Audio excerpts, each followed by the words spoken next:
Welcome to Grounding Ascension, where we explore topics around activating and integrating our I am presence, coming back to our true selves.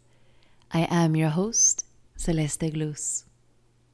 Aloha, friends, and welcome back to another episode of Grounding Ascension. I'm really excited for today's episode, as most of my episodes, because we get to talk about one of my favorite things of life, which I don't really get to talk much about, which is movement and fitness. And I'm going to talk about movement as medicine. So, three main things that I'll be sharing with you today. First, the psychology of workouts and why they may not be working out for you long term, which is what I see with a lot of women that I work with. Two, presence, pleasure, and movement, how they're connected, and the reason behind yo-yo weight fluctuations. And third, how a presence-based practice can drastically shift your workouts into a much needed form of movement as medicine. So let me explain a little bit about why and how I've come to this really understanding of movement as medicine. I am basically a fitness fanatic. So I won't make this too long or all about me, but I love movement. I've been moving since I could remember. I remember when I was about 10 years old one time, and I was swimming laps at a pool in my neighborhood, and I would just swim without having any notion of time. So I would just swim, and I remember counting the laps by tens. So every time I would do 10 laps, I would make that my number one, and I would at least do 100 laps. So here I am swimming for over an hour, and there's this older man that comes up to me, and he stops me and he asks, "Hey, are you training for Junior Olympics?" And I was like, what are you talking about? And I was about 10 years old. So unless this guy was a real creep, he was just really asking. And he was there, I remember, with his daughters. So he was asking where my motivation came from and what I was training for. And here I am just wandering my own business, swimming. And I used to do the same thing with running, with rollerblading. I had so much tremendous energy in my body.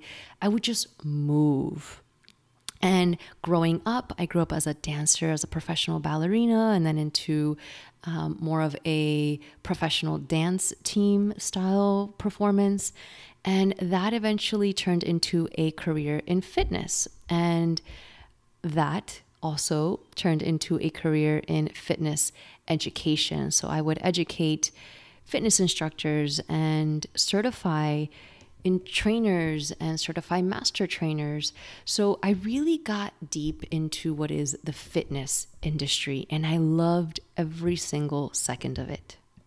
I remember even one time while I was living in New York, I'm one of those class obsessed people. So I was a member of ClassPass, and I would just jump around to as many classes as I could just to see the studios and the teachers and the classes and feel out the music and see how they cued and how they spoke. I mean, I was really obsessed, right?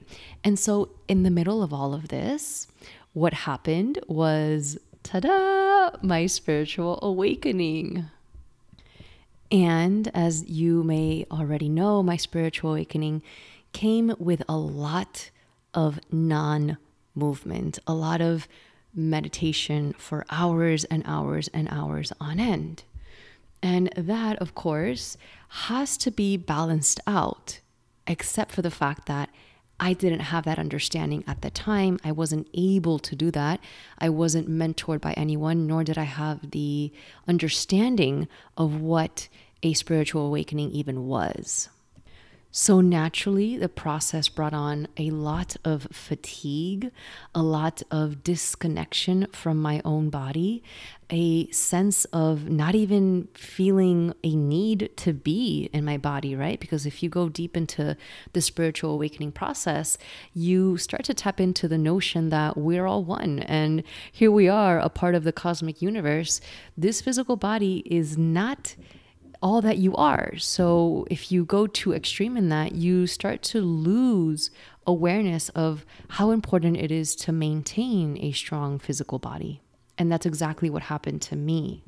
So in the midst of all that, I was still a fitness instructor and I was still in the industry. And what happened was my love for movement became a job. It became a chore. It was something else that I had to do on my to-do list, aside from just wanting to sit down and meditate, or not even wanting really. And for my case specifically, I was just almost forced, quote unquote, to sit down and meditate.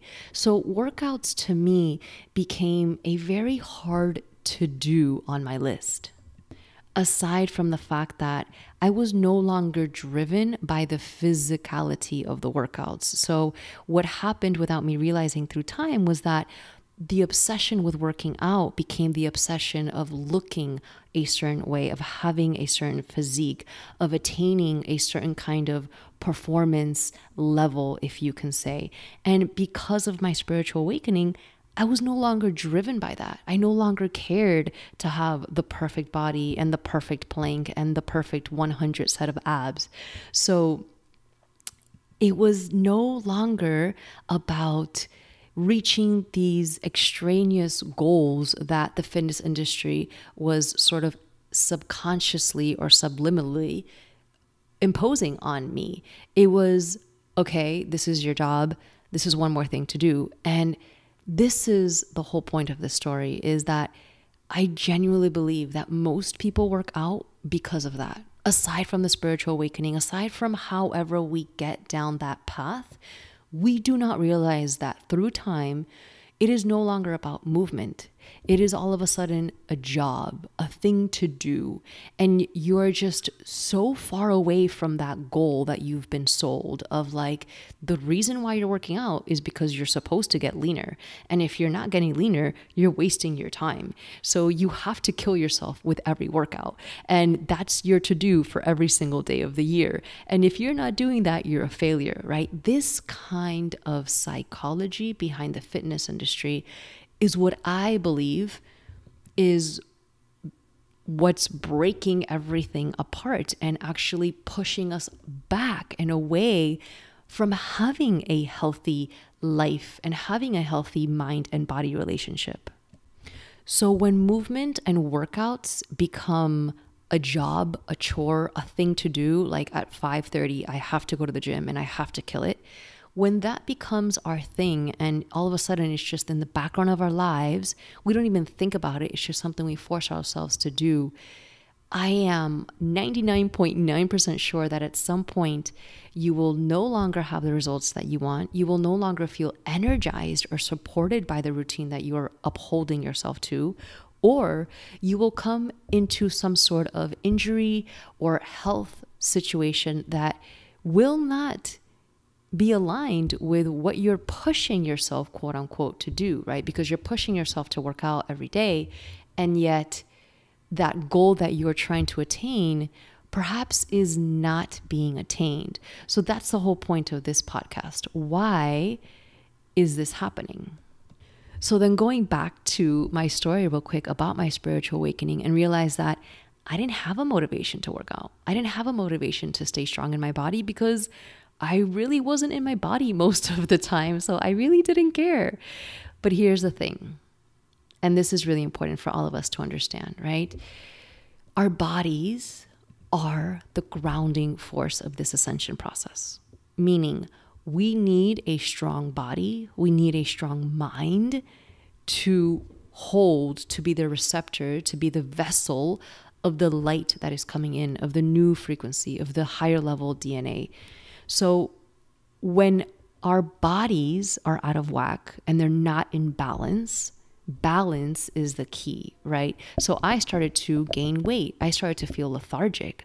I started to have bone and joint pain, right? From sitting too long, from being completely out of body. I had no strength. What I was able to do with my eyes closed about 6 months earlier, I could barely do. So I realized that I only have this one body. And if I really want to continue strengthening the spiritual aspect of my life, I had to merge the spiritual and the physical. And this, this understanding really came through a lot of different parts of my work. So it was with the rose wisdom, and it was with really understanding how to anchor into my womb and that wisdom. But really, when it comes down to it, we need to understand that merging the physical and the spiritual is our job and is not an easy one. And when we make a workout a job and a chore, we're actually hurting ourselves more than we are benefiting ourselves. So I realized that I was moving. I was no longer moving. I was working out as a thing to do. And when my goal was no longer a goal, then I had no reason to work out. So what was going to be my motivation? My motivation was going to be, I need to anchor back into this body. I need to anchor back into this life. So my question to you right now, if you're listening to this, is what is your why? Maybe your why is, I just need to have balance.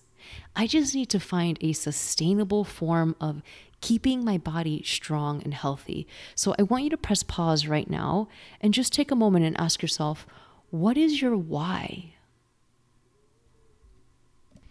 Now, I hope you thought about that for a moment.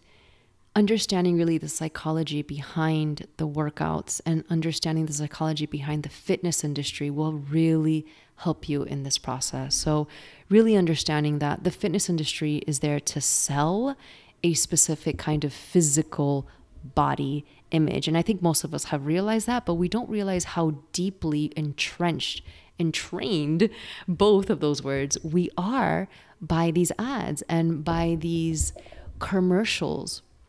So we need to first understand our why, and then second, really understand that we need to step away from all of that and really balance out the modern day reality of being in front of screens and sitting down and being in front of technology and being exposed to radiation. So we need movement. We need movement more than ever, I believe, in our history, because we move less than ever with cars and with technology.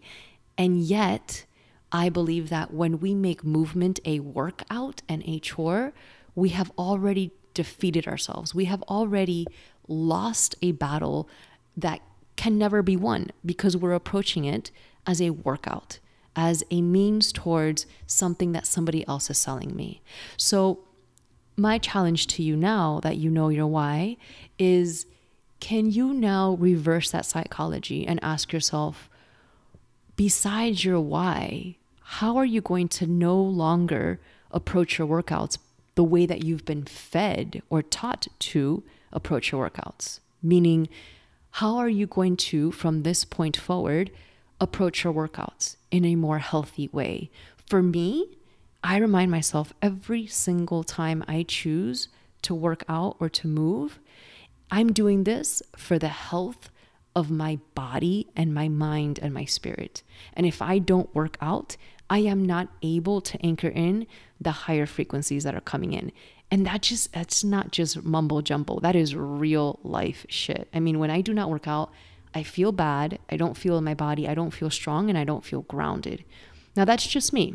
That's me getting to know myself and having gone to these extremes, right? So these extremes have helped me understand that about myself. But how are you from this moment forward, and this is one of those pause moments that I'm going to ask you to do, approach your workouts moving forward so that they are sustainable long term? So if you start a workout, you press play on a video and you're trying to get a 6-pack, or you are trying to lose 15 pounds, that's not a bad thing. I'm not against that. I'm all for it. And at the same time, can you be present with where you are today and have a goal that can be achieved within your workout, in that workout? Meaning, my focus for this workout, for example, is not only am I going to lose 15 pounds in X amount of time, but today I'm going to dramatically shift my emotional and spiritual and physical health within 45 minutes. That's attainable, right? You walk into a workout and you tell yourself, I'm going to dramatically shift my energetic field and dramatically shift the way that I feel and eat and think about myself. By the end of the 45 minutes or however long your workout is, that goal is attained. You feel better and you are more likely to do that again tomorrow, right? Because the point of all of this is to get you moving on a daily basis. And notice that I said moving on a daily basis. And this is where the next topic comes in, where it's presence, pleasure, and movement. I'm not talking about doing a workout 6 times a week to kill your body, to get those 6-pack abs. That's not what I'm talking about. I'm talking about, can you bring presence, pleasure, and movement into your workout? So let's talk a little bit about that. Understanding that pleasure and reconnecting to the intelligence of the body is a big part of this process. It's a big part of rewriting what the fitness industry has sold us. So movement is supposed to be pleasurable, right? Now, we don't always want to move because we feel all these things in our bodies, right? Our bodies are multidimensional representations in a physical sense. So we're carrying around a lot of stuff. So sometimes we don't always feel like moving. But if we can approach our workout or our practice from that present feeling of complete acceptance, then chances are 99% of the time, you're going to go through with your movement practice. You're going to go through with your workout. So how can you start to bring in more presence and the pleasure principle into your movement practice or your workout routines? So in my personal experience, when my relationship to working out was solely goal-oriented, I would feel very little pleasure and very little satisfaction from the classes and the workouts I would take, right? I was jumping around all over New York City trying to take as many classes as I could because I felt a lack. I felt that no matter what I did, I was just not getting closer to that impossible goal that I set out for myself, right? So instead of approaching it from a place of, this is my movement and pleasure practice where I get to be present with my body, and whether it's a 30-minute class or it's an hour and 15-minute class, it's going to be about me being present, and I'm going to walk out of the class feeling completely satisfied. So I challenge you to start rewiring your approach and start questioning, how do you feel about your movement and workout practice? And I do believe that pleasure is one of those principles that we don't allow ourselves to feel enough of the time. So as I work with the divine feminine and I anchor myself deeper into the pleasure principle, I have realized how, again, the fitness industry or the workout industry has robbed us of the pleasure experience and just sold us a product. And I'm not against it. I understand it all. This is not about judging it because some people need that at a certain point of their lives. But I do believe that in order to have sustainable, long-term, holistic routines that will last into your 50s and 60s and 70s and 80s, then there has to be some sort of incorporation of the pleasure principle and creating more of a presence-based workout and movement routine for yourself. So how can we incorporate more presence-based and pleasure-based practices into our workouts, right? Because we also want to have effective workouts. I am all down for some serious, hardcore kick-ass classes. Let me tell you, I'm really appreciative of of these kinds of workouts, considering the extremes that I've been to, right? Like 10 years old, looking like I'm training for the Olympics. And then here I am in my spiritual awakening, sitting down, and literally my body is completely debilitating before my eyes, right? And so now, it sounds really funny, but it's all true. And now I'm learning to walk the middle path. I'm learning that we are all here to really ground the spiritual and our physical, and we need both. Just like we exercise our spiritual body, we also need to exercise our physical body.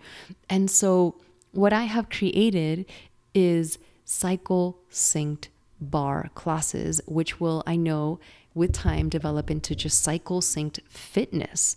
But really the idea is to bring full presence and honoring to our bodies in every given moment. So understanding that, of course, any person with a womb or woman has a menstrual cycle, and that's before menopause, correct? So if you have a menstrual cycle, you have to honor and accept the fact that your hormones are changing on a daily basis. You cannot go against that. And that's one of the things that just blew my mind when I started this kind of work. I was like, hold on a second. Here I am jumping around, putting these standards on myself. Like, I'm going to take this kind of class every single day for 30 days. Yeah. Good luck sustaining that for a period of 3 years, right? Like all of these challenges that we hear about, 21 days, 60 days, X, Y, and Z. Yeah, that's great. But at some point, you're going to hit a wall. If you're a woman, I can speak for women because that's the body that I am in right now. And I say that because compared to my husband, you give him a workout, he could do that same workout for a whole year. He'll just grow upon the reps and that's it. I cannot do that. I've done that in the past and I've hurt myself. I've hurt myself physically. I've hurt myself energetically, coming into complete exhaustion and fatigue. And after everything that I've lived and understand and work with, I've realized as a woman, if we are not honoring our cycles, we are stepping into workouts completely blinded, and it's like we're losing the battle that we never even started. The battle could be just completing the workout, right? A battle is not necessarily a bad thing. It's just this challenge that's before you. But if you are not honoring your cycle and you're expecting yourself to perform at a certain level every single day for 3 months or for 1 year, that's not sustainable, quite physically and literally. So what I've created is cycle synced workouts, and I am loving this. So I experimented with this for a really long time before I even introduced it. And I am loving it. So let me explain a little bit about it. Understanding that the program that I have created will literally teach you everything you need to know. So I'm not going to try and break it down now because it will seem a little overwhelming. But the idea is we have 4 seasons in our cycle.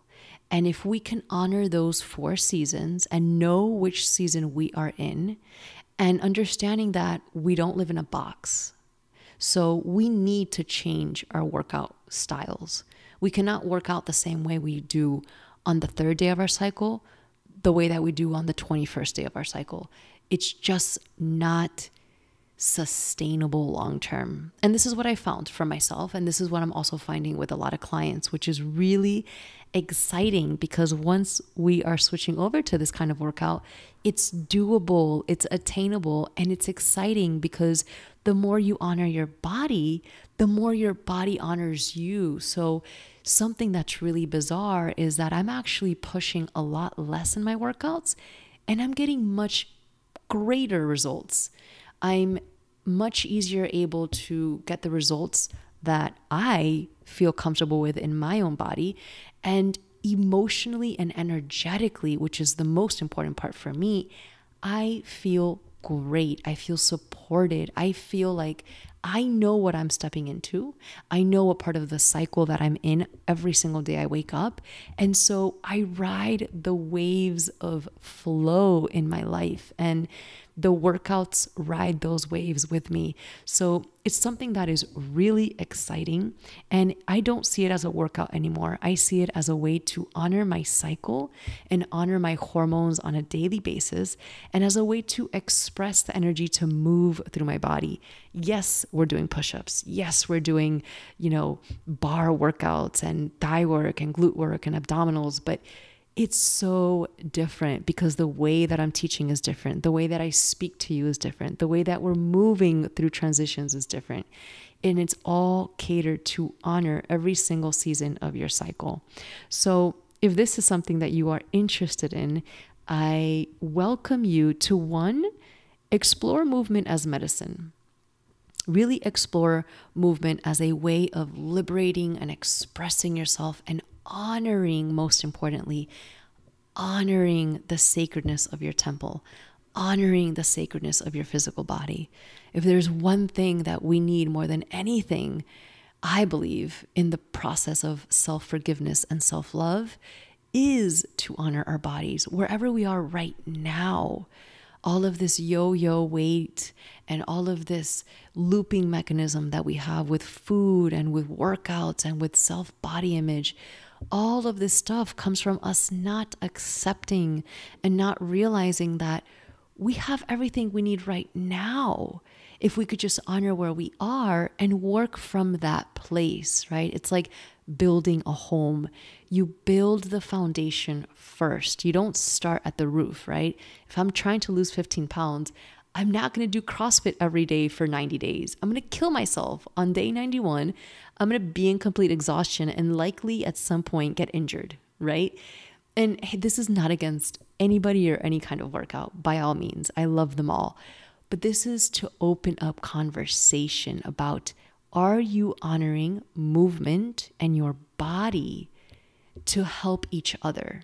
Or are they actually hurting one another? Is your workout hurting you more than benefiting you? So I'm really excited to launch this program of Moo, Bar, and Temple that includes cycle synced workouts. If you are interested in trying these kind of workouts, you will start to stabilize your hormones. You will notice that your creativity will be in flow. Your abundance will actually change because, again, when you start to honor your body, the physical, now all of a sudden the physical honors the spiritual. So it's really incredible how things work. And it's all connected. It's all one. And most importantly, your ability to feel healthy and full and satisfied and nourished and accomplished by your movement practice or your workout practice is going to be sustainable long term. So if there's anything that I want you to leave this podcast and our time together today, is sustainability for long-term holistic health. Create a plan for yourself now that we're so close to finishing the year and stepping into the new year. Do it now. Create a healthy wellness routine that you can stick to for as long as you want, right? You start cycle syncing your workouts now, my ladies. I promise you, you won't have to skip workouts because you'll simply just honor your body where it's at every single day. And of course, from that, you get to benefit, right? You benefit from understanding your body more. You have a healthier relationship with accepting and honoring your temple on a daily basis. You no longer have to have this frustrating relationship with fitness workouts and accomplishing this kind of crazy goal that's out there somewhere in a 90-day or 3-year long-term path, right? It's you being present with all that you are right now. And so by doing that, you're actually magnetizing the results that you want and accelerating. You're almost like quantum leaping, if there's anything that I can explain it as. You're quantum leaping into your results. So if this interests you, if you are a bar advocate or you're new to this and you are interested in trying it out, please check out Moo, Bar, and Temple and our new membership program, which will include 4 cycle synced bar classes per month and all of the support that you will need to start applying what is called cyclical living. And aside from that, the membership also comes with quarterly conversations on what I am calling women worth listening to. So, conversations really voted by the women in the community, the topics of most interest to us, and just leading thought experts on high level topics that we are all really interested to learn about and don't always have the time for. So I'm excited about this project. I'm excited about sharing with you cycle synced workouts and cyclical living. And I hope that you enjoyed this talk on fitness as much as I have. If you have any questions or comments about this topic, I would love, love, love to hear from you. And please like and share this podcast with friends. And if possible, maybe leave a review. It really helps me to get this project and my message out to more people. And I would really appreciate your help in that. So until next time, my friends, sending you so much love and aloha. Mwah.